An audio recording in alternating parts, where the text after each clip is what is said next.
From ABC News, this is World News Now. We're turning now. How do we keep coming up with these? It's a different month for another food, cheddar to brie. So yes, we're going this direction. It's National Cheese Lovers Day. We're going to be sampling the very finest, I'm told. You know, even the White House will be doing this. We're going to explain. Cheese, really? Mm-hmm. Oh, all right. Big event. You think the State of the Union's big. Now, did you know, you tuck in. I mean, what are we doing here? Oh, wait, don't tell me you're lactose intolerant. No. I thought there's something new about him. Okay, so, these are fancy cheese. This ain't just Kobe Jack we're dealing with here. No, it's not. Right? The ladies from Cheeses of Europe. They're here with us today. They brought this to us, but this is fancier than I'm used to. Yeah. I can't pronounce any of these cheeses. They're fancy. What I do, Comté, is that correct? Heather, right? All right. And this one here, what is this? Go ahead, shout it out. Mimolette. Mimolette. Of course. Yes, Mimolette. And here, what is this one? Camembert.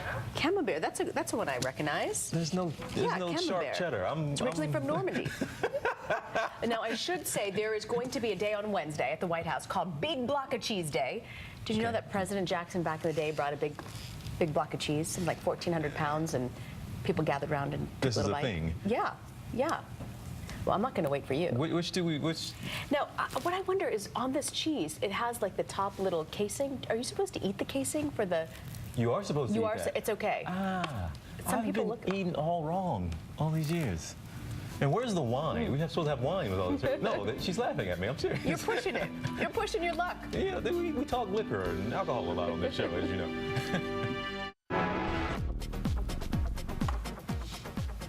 All right, we continue with our National Cheese Day. We're going to leave this here for now.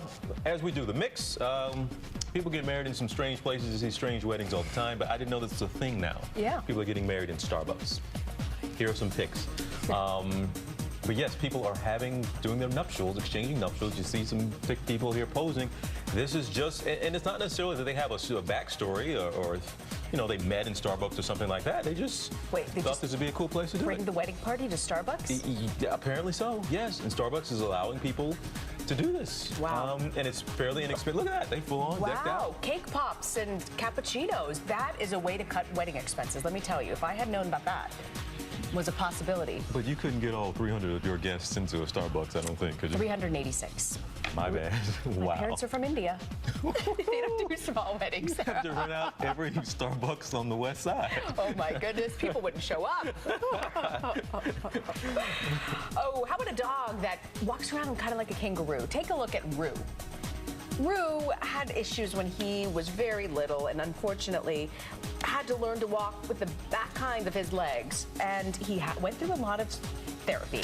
Hydro rehabilitation therapy, actually. And he was rescued by a firefighter and her husband, his wife, and now he really walks around. Poor little guy. He's making it work, though. It was a little hard watching that, but it looks like he's happy and he's made it work. And it is a new lease on life. Yeah, well, good for him, little guy. He does look kind of like a kangaroo. In that picture, absolutely. Absolutely. All right, got another picture to show you here. You've seen these dunk contests in the NBA. Guys miss dunks every once in a while, trying to do something fancy, bounces off the rim, big deal. This is a dunk contest over in China. He's going to jump over 5 people. And he just doesn't even get close. A lot of people are looking at this epic fail online. He's trying to jump over 5. He shouldn't even be jumping over 1 child, much less 5 adults. He doesn't even get close. Marina, you could have done that. You have more faith in my dunking abilities than this man. 100%. Yeah, I think you're right. This is a shame. I think you're right. I would have had like a trampoline there. I would have needed a little extra pick-me-up. He needed it too. Now, how about some stroller envy? New York City, people are all about their strollers. Need them around here. But this is what a group of Hollywood costume designers were able to come up with. Look at this stroller. They wanted a stroller like a Batmobile, and this is what they created. Pretty incredible, and a lot of people. It was built by web series Superfan Builds. It's a Hollywood prop designer, and he built this for his son. That's cool. There's one little problem. The stroller doesn't fold up, and in New York City, you need your strollers to fold up. What do you do with that thing? That kid looks pretty happy. That's a suburban stroller.